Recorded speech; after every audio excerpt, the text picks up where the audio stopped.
बिस्मिल्लाहिर्रहमानिर्रहीम। कैसे हैं भाई आप लोग? रटना नहीं समझना है। Uploads on request number 13, first year physics vectors chapter number 2, lecture 5 का पार्ट 2 और फाइनल पार्ट भी हम करने जा रहे हैं। कौन सा टॉपिक है हमारा? ये यूनिट वेक्टर्स का टॉपिक चल रहा था, उसकी एग्जाम्पल जो है एग्जाम्पल 2.1 आज हम करेंगे। कॉपी पेंसिल ले लीजिए, लेक्चर को नोट करना है और मुस्कुराते भी रहना है। किसकी रिक्वेस्ट पर है ये? शाहाना गुल ऐवान की रिक्वेस्ट पर सीरीज़ बन रही है पूरी की पूरी। मैट्रिक फिज़िक्स वेक्टर्स वाले चैप्टर से फर्स्ट ईयर फिज़िक्स वेक्टर वाले चैप्टर पर हम पहुंच चुके हैं और उसके लेक्चर 5 के पार्ट 2 पे यूनिट वेक्टर पे आ गए हैं। आगे बढ़ने से पहले फिर दोबारा बता दूं आप लोगों को कि वीडियो यहीं बंद कर दीजिए अगर आपने इसका पार्ट 1 नहीं देखा। बिल्कुल स्ट्रांगली रिकमेंड करूँगा। इसमें तो हम सिर्फ एक एग्जाम्पल सॉल्व करने जा रहे हैं। असल मटेरियल जो था वो मैं पार्ट 1 में तफसील से बता चुका। आधे घंटे की वीडियो है वो। आधे घंटे में मैंने कोई किस्से कहानियाँ नहीं सुनाए होंगे, यकीनन कोई ना कोई तो बात थी उसके अंदर। ये बहुत ही इम्पोर्टेंट टॉपिक है यूनिट वेक्टर का। तो बंद कर दीजिए, पार्ट 1 निकालिए, पार्ट 1 देखिए इसका सबसे पहले। तो हम एग्जाम्पल करने जा रहे हैं। बाकी तफसीलात जो बच गई थी पार्ट 1 की वो हम इसमें डिस्कस करेंगे। एग्जाम्पल क्या कहती है हमारे पास? एग्जाम्पल हमें कहती है find the unit vector parallel to the vector. Find the unit vector parallel to the vector. यह है सवाल उसका। क्या बोला उसने बोला यूनिट वेक्टर फाइंड आउट कीजिए। अब यूनिट वेक्टर की खास बात क्या है? नो डायरेक्शन नहीं, ये कहना मुनासिब नहीं होगा। एनी डायरेक्शन, ऐसा वेक्टर आप फाइंड आउट कीजिए जिसकी कोई भी डायरेक्शन हो। दूसरी बात, उसकी मैग्नीट्यूड जो होगी वो यूनिटी होगी।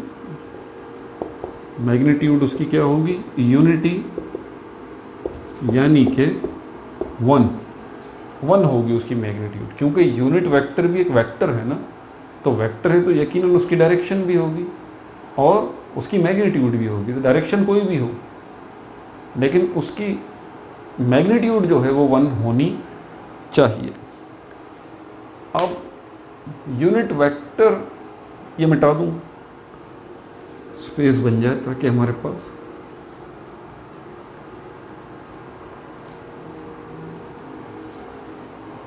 यूनिट वेक्टर पढ़ने से पहले ये एक वेक्टर देख लेते हैं। वेक्टर एफ है और इसकी मैग्नीट्यूड है 5 न्यूटन। ठीक,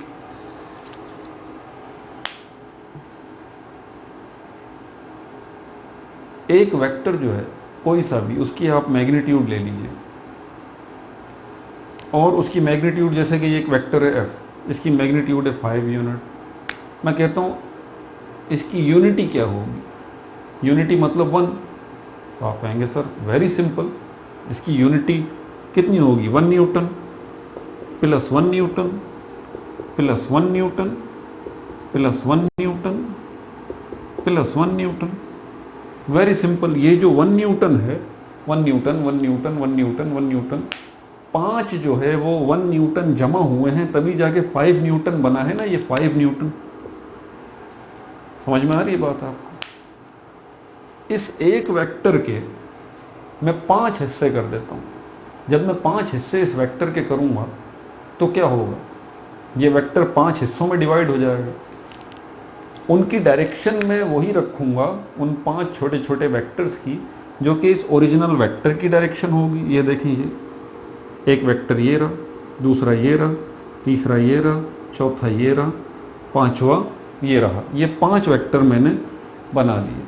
इन 5 वेक्टर्स की जो डायरेक्शन है वो बिल्कुल पेरेंट वेक्टर जैसी है। इसकी डायरेक्शन भी ईस्ट की तरफ है, इन 5 की डायरेक्शन भी ईस्ट की तरफ है। तो इनकी डायरेक्शन और पेरेंट वेक्टर की डायरेक्शन तो मैच करती है, बिल्कुल सही बात है। लेकिन मैग्नीट्यूड इनकी क्या है 1, इसकी भी 1, इसकी भी 1, इसकी भी 1, इसकी भी 1, इसकी भी 1। तो इनमें से कोई भी एक ले लीजिए आप, तो ये क्या कहलाएगा, ये आपका यूनिट वेक्टर कहलाएगा। ये एक वेक्टर जो यूनिट वेक्टर है, ये कर क्या रहा है यहाँ पर, ये इस बड़े वाले वेक्टर को रिप्रेजेंट कर रहा है। क्या कर रहा है, ये बड़े वाले वेक्टर को रिप्रेजेंट कर रहा है, ठीक है। मिसाल के तौर पर अगर आपके पास एक बॉक्स है, बड़ा सा एक बॉक्स है 10 kg का। अब ये 10 kg का जो बॉक्स बना है वो किस वजह से बना है, क्योंकि इसके अंदर मजीद 10 बॉक्सेस हैं 1 kg के।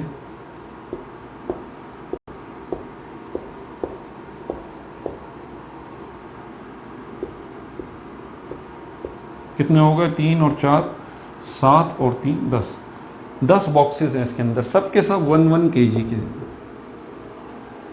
अब इसमें से एक आप छोटा बॉक्स ले लीजिए, वो इस पूरे बॉक्स को रिप्रेजेंट कर रहा है।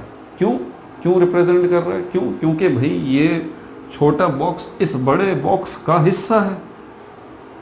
समझ में आ रही है बात आपको। अब ये बड़ा बॉक्स 10 kg का है तो ये 1 kg का है, मैग्नीट्यूड तो इसकी 1 है, लेकिन ये रिप्रेजेंट किसको कर रहा है, इस बड़े बॉक्स को कर रहा है। समझ में आ रही है बात। जैसे कि पप्पा हैं, पप्पा को रिप्रेजेंट कौन कर रहा है, मुन्ना कर रहा है, बच्चा कर रहा है। बेटा जो होता है वो बाप को रिप्रेजेंट करता है ना, बड़ा बेटा जो होता है, तो वो पापा को रिप्रेजेंट कर रहा है। समझ में आ गई बात। मैग्नीट्यूड तो बच्चे की कम है, लेकिन वो रिप्रेजेंट किसको कर रहा है, पप्पा को कर रहा है। तो ये कई एग्जाम्पल दे के मैं आपको ये समझाने की कोशिश कर रहा हूँ यहाँ पर कि एक वेक्टर जो है उसकी मैग्नीट्यूड को आप 1 1 1 1 के हिसाब से डिवाइड कर दीजिए, डायरेक्शन चेंज ना कीजिए, तो वो एक वेक्टर जो है वो आपका यूनिट वेक्टर कहलाएगा।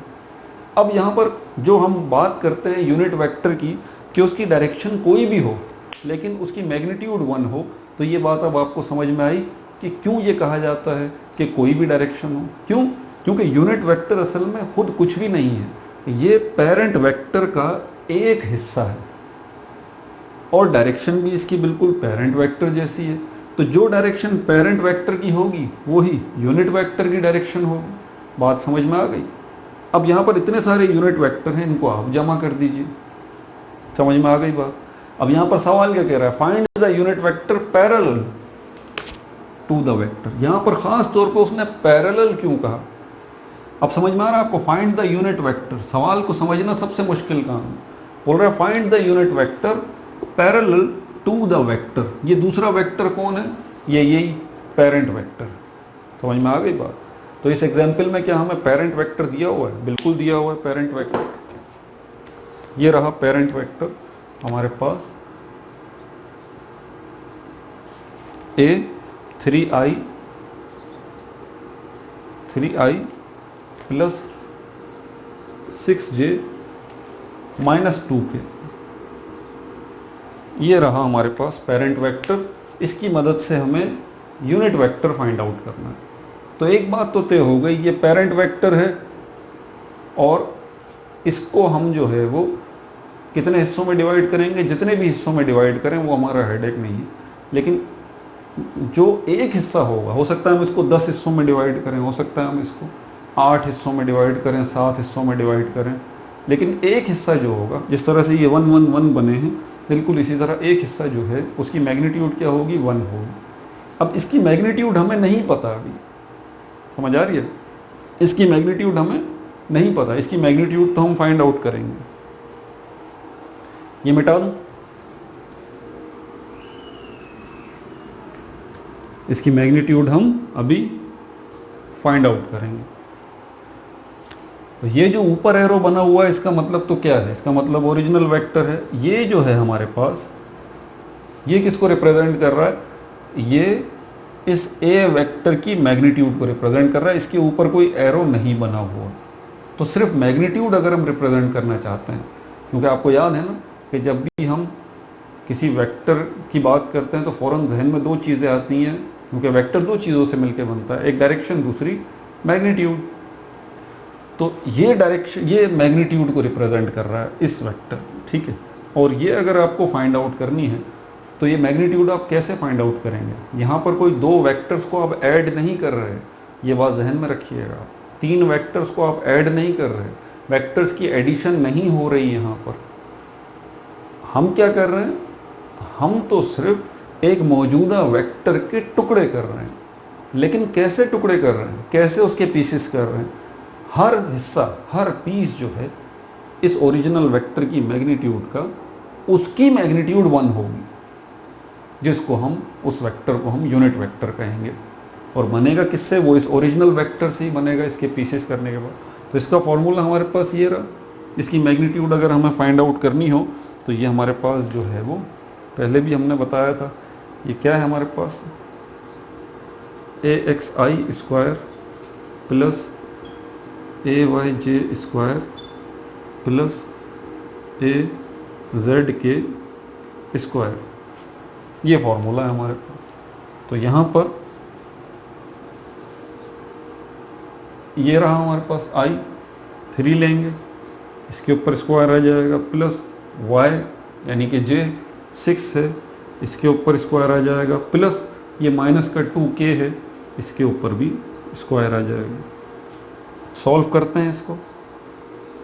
3 3 ज़ा 9 प्लस 6 6 ज़ा 36, 2 2 ज़ा 4, तो 36 और 4 ये हो जाएगा हमारे पास 49। 49 का रूट लेंगे तो क्या बनेगा? 7 बनेगा।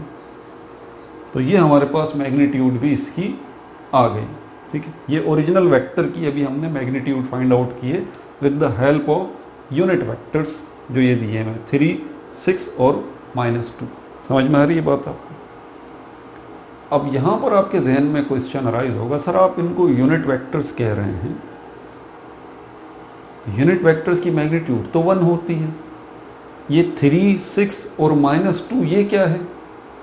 तो जिन्होंने पार्ट 1 देखा होगा वो तो नहीं परेशान होंगे, जो डायरेक्ट पार्ट 2 देख रहे हैं वो यकीनन परेशान होंगे। मैंने पहले तफसील से ये बात बता दी कि एक वेक्टर जो है वो 3 डायमेंशंस में डिवाइड होता है बेसिकली। जैसे कि फोर्स को ले लीजिए, लंबाई, चौड़ाई और ऊंचाई। जब कोई बॉडी फोर्स लगाती है किसी दूसरी बॉडी पे तो उस बॉडी की भी लेंथ होती है, विड्थ होती है और हाइट होती है, और जिस बॉडी पर फोर्स लग रही होती है उसकी भी लेंथ होती है, विड्थ होती है और हाइट होती है।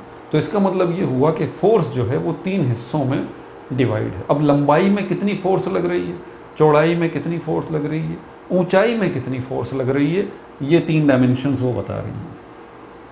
अब ये हम जानते हैं, और इसी लंबाई, चौड़ाई और ऊंचाई को, लेंथ, हाइट और विड्थ को हम एक्स एक्सिस, वाई एक्सिस और जेड एक्सिस कहते हैं।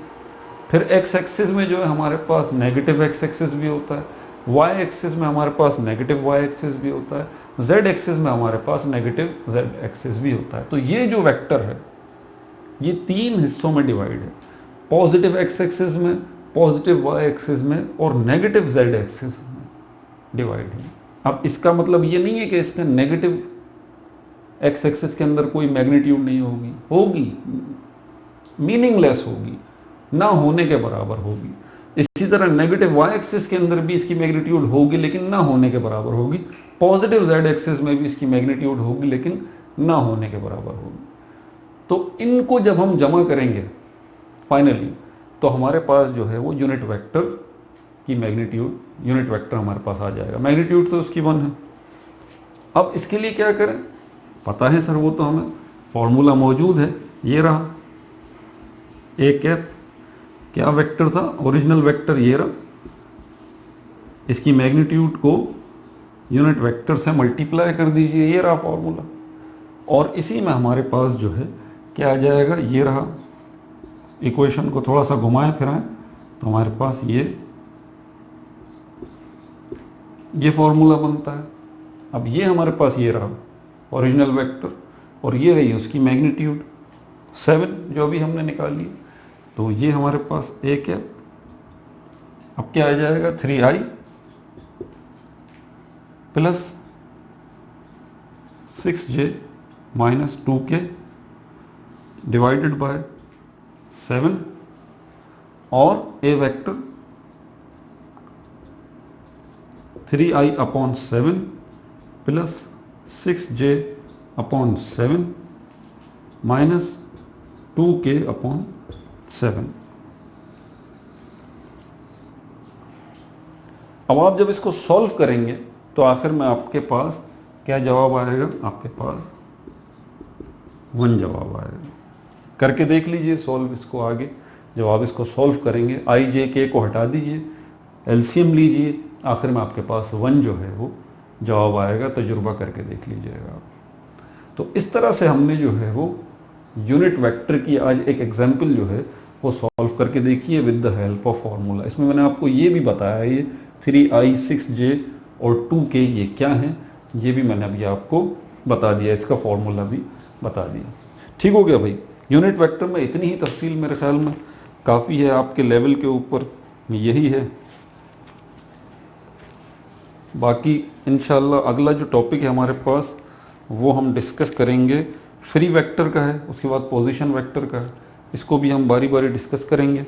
Very important topic lecture 5 unit vector part 1 तो लाजमी देखें, पार्ट 2 को छेड़ेंगे। पार्ट 2 में तो सिर्फ मैंने एग्जाम्पल दी, सारी तफसील जो बताई है वो पार्ट 1 में बताई।